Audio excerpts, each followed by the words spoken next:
Good afternoon to all of you. This is Dr. Rajnikant Pandey, Assistant Professor, Ramdayalu Singh college Muzaffarpur. अंतर्राष्ट्रीय राजनीति के जो विषय क्षेत्र है, जो स्कोप है, उसको कैसे हम जानें, उसका अध्ययन कैसे किया जाए, या विषय क्षेत्र में अंतर्राष्ट्रीय राजनीति के किन किन तत्वों को समावेशित किया जाता है, किन किन भागों को, किन किन अंगों को हम पढ़ते हैं, आज हम इसके बारे में चर्चा करने जा रहे हैं। लेकिन उस चर्चा से पहले बड़ी ही महत्वपूर्ण बात यह है कि जब भी हम किसी विषय के विषय क्षेत्र को जानने का प्रयत्न करते हैं, उसको समझने का प्रयत्न करते हैं, तो हमें दो बातें अपने जेहन में रखनी होती हैं। पहली बात तो ये कि जो विषय वस्तु है, जो हम सब्जेक्ट पढ़ रहे हैं, उसकी गतिशीलता, और दूसरा उसमें जो समावेशी प्रवृत्तियां हैं उनका अध्ययन। तो यह जो दो तत्व हैं, यह बड़े ही महत्वपूर्ण हैं, इनको जानना आवश्यक है। मोटे तौर पे अगर हम अंतर्राष्ट्रीय राजनीति के विषय क्षेत्र को देखें तो जिसमें सबसे महत्वपूर्ण बात है कि जो राज्य है, जिसे हम नेशन स्टेट कहते हैं, जो राष्ट्र राज्य है, वह अंतर्राष्ट्रीय राजनीति का बहुत ही महत्वपूर्ण क्षेत्र है, बहुत ही महत्वपूर्ण विषय है। या हम ये कहें कि अंतर्राष्ट्रीय राजनीति में मेन एक्टर के रूप में राज्यों को, राष्ट्र राज्यों को पढ़ा जाता है। क्योंकि अंतर्राष्ट्रीय राजनीति में राज्यों के बाहरी व्यवहार का अध्ययन किया जाना होता है। राज्यों के आपसी संबंध बड़े जटिल और कई प्रकार के तत्वों जैसे भू राजनीतिक, ऐतिहासिक, धार्मिक, वैचारिक और जो सामरिक तत्व हैं, यह उनसे प्रभावित होता है। प्रत्येक देश का अपना भौगोलिक महत्व होता है और उसके अनुरूप ही देश को दूसरे पड़ोसी राज्यों के साथ अपने संबंध स्थापित करने पड़ते हैं। जैसे कि भारतवर्ष को ले लें तो भारत के जो पड़ोसी देश हैं, पाकिस्तान, अफ़गानिस्तान, चीन, भूटान, नेपाल, बांग्लादेश, बर्मा, श्रीलंका, तो इसके कारण यह जो भारत की पड़ोसी देश हैं, भारत की जो सामरिक दृष्टि है वह विशेष महत्व की हो जाती है। दूसरी तरफ भारत के लिए भी ये जो सारे देश हैं, इनका अपना विशिष्ट महत्व है। तो अंतर्राष्ट्रीय राजनीति अंतर्राज्यीय संबंधों के अध्ययन पर बल देती है। इसके अलावे शक्ति का अध्ययन बहुत ही महत्वपूर्ण है अंतर्राष्ट्रीय राजनीति में।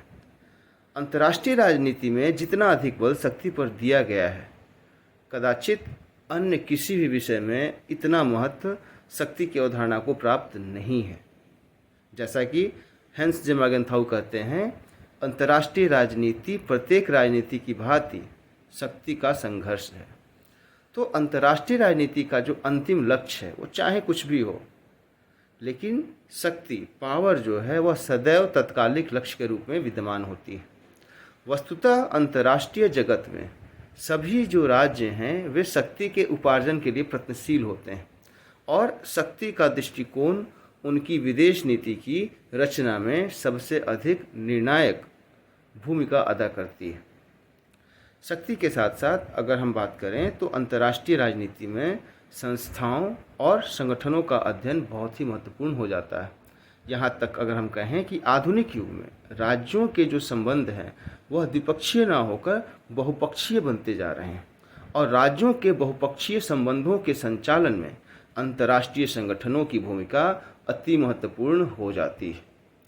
विभिन्न अंतर्राष्ट्रीय संगठन राज्यों के आपसी सहयोग के मंच के रूप में आज स्थान ग्रहण कर रहे हैं। राज्यों के मध्य आर्थिक, सैनिक, तकनीकी, सांस्कृतिक सहयोग में जो वृद्धि हो रही है, उस वृद्धि में इन अंतर्राष्ट्रीय संगठनों का जो रोल है, जो भूमिका है, वह बड़ी ही महत्वपूर्ण है। संयुक्त राष्ट्र संघ की स्थापना ने अंतर्राष्ट्रीय संगठन के महत्व को बढ़ाने में एक महत्वपूर्ण योगदान दिया है। आज संयुक्त राष्ट्र संघ एकमात्र अंतर्राष्ट्रीय संगठन नहीं है, बल्कि उसके साथ साथ कई रीजनल, जिसे हम प्रादेशिक संगठन कहते हैं, उसकी भी स्थापना हो चुकी है। और ये सभी संस्थाएं अंतर्राष्ट्रीय राजनीति में आज एक महत्वपूर्ण भूमिका अदा कर रही हैं। उदाहरण के लिए हम देख लें, आर्थिक क्षेत्र में यूरोपीय साझा बाजार, विश्व बैंक। सैनिक क्षेत्र में देख लें हम नाटो, सीटो, वार्सा पैक्ट, सेंटो। राजनीतिक दृष्टिकोण से राष्ट्रसंघ को आपने देखा है, संयुक्त राष्ट्र संघ को देख रहे हैं। प्रादेशिक अगर हम संगठन की बात करें तो अरब लीग, अमेरिकी राज्यों का संगठन, अफ्रीकी एकता संगठन, सार्क, आसियान। सांस्कृतिक और अन्य जो क्षेत्र हैं उसमें देखें हम तो यूनेस्को, अंतर्राष्ट्रीय मजदूर संगठन, विश्व स्वास्थ्य संगठन, इस प्रकार के जो संगठन हैं ये दिन प्रतिदिन लगातार अपने आप को महत्वपूर्ण बनाते जा रहे हैं।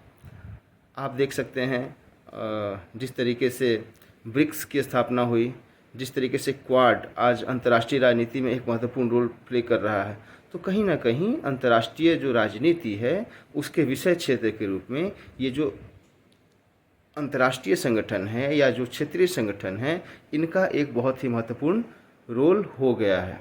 इसके अलावे युद्ध एवं शांति की गतिविधियों का जो अध्ययन है वह एक प्रतिपाद्य विषय रहा है अंतर्राष्ट्रीय राजनीति का। कारण क्या है? युद्ध एक समान घटना है और शांति एक लक्ष्य है। तो विभिन्न राष्ट्रों के बीच जो गंभीर आपसी मतभेद हैं, जो मसले हैं, जो मामले हैं, उनका समाधान करते करते कभी कभी युद्ध की स्थिति आ जाती है। और हम सभी जानते हैं कि राष्ट्रों के मध्य कभी कभी बिना शस्त्रों के भी युद्ध हो जाते हैं। जैसे आर्थिक प्रतिबंधों के द्वारा एक राष्ट्र दूसरे राष्ट्र के विरुद्ध आर्थिक युद्ध छिड़ सकता है। युद्ध की परंपरा में शीत युद्ध के बारे में हम सभी जानते हैं, जिसने एक नया ही अध्याय जोड़ दिया है युद्ध की प्रकृति में। तो अंतर्राष्ट्रीय राजनीति अधिकांशतः युद्ध और शांति के प्रश्नों के ही इर्द गिर्द घूमती रहती है और ये जो है अंतर्राष्ट्रीय राजनीति के विषय क्षेत्र का एक महत्वपूर्ण भाग बन जाता है। इसके अलावे विदेश नीति के जो निर्माण की प्रक्रिया है उसका अध्ययन। अंतर्राष्ट्रीय राजनीति एक ऐसी प्रक्रिया है जिसके माध्यम से विभिन्न राष्ट्र अपने हितों की रक्षा करने का प्रयत्न करते हैं। सदैव मैक्सिमाइज करना है अपने नेशनल इंटरेस्ट को, ये गोल है किसी भी नेशनल स्टेट के लिए, क्योंकि यह प्रक्रिया राज्यों की नीति के माध्यम से काम करती है। इसलिए विदेश नीति का अध्ययन अंतर्राष्ट्रीय राजनीति के अध्ययन की मांग को बहुत हद तक बढ़ा देता है। तो विदेश नीति का जो अध्ययन है वह बहुत ही महत्वपूर्ण हो जाता है। पहले आप देखते होंगे कि जो विदेश नीतियाँ बनती थी उसका जो अध्ययन है वह बड़ा ही महत्वपूर्ण है, क्योंकि हमने बात की थी कि जो कूटनीतिक राजनीतिक इतिहास है उसमें किस प्रकार से देशों की जो विदेश नीति है वह सबसे महत्वपूर्ण विषय हुआ करता था उस समय के अध्ययन में। धीरे धीरे जब इसका विकास होने लगा तो चीज़ें बदलती चली गईं। अगर हम भारत की विदेश नीति को ही बात करें तो हम भारत की विदेश नीति को तब तक नहीं समझ सकते जब तक हम भारत के ऐतिहासिक अनुभवों और शासन प्रणाली की जो कॉम्प्लेक्सिटीज़ हैं उनको ना समझ पाएँ।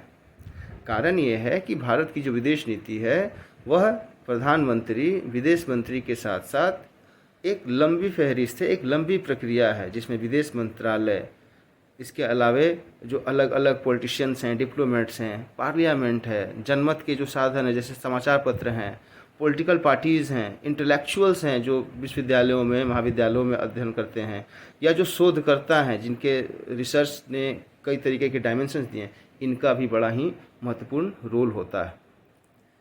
आगे बात करें तो अंतर्राष्ट्रीय कानून का अध्ययन यह एक महत्वपूर्ण विषय है जिसका हम अंतर्राष्ट्रीय राजनीति के विषय क्षेत्र के रूप में अध्ययन करते हैं। अब स्वतंत्र राज्यों के जो पारस्परिक संबंध हैं उनका संचालन और अंतर्राष्ट्रीय कानून, ये दोनों ही चीज़ें कैसे संभव हो पाती हैं। जिस प्रकार समाज में व्यक्ति बिना नियमों, कानूनों एवं रीति रिवाजों के नहीं रह सकता, ठीक उसी प्रकार कोई राज्य बिना अंतर्राष्ट्रीय कानून के भी अपने कार्यों को संपादित नहीं कर सकता, क्योंकि अंतर्राष्ट्रीय कानूनों की आवश्यकता है।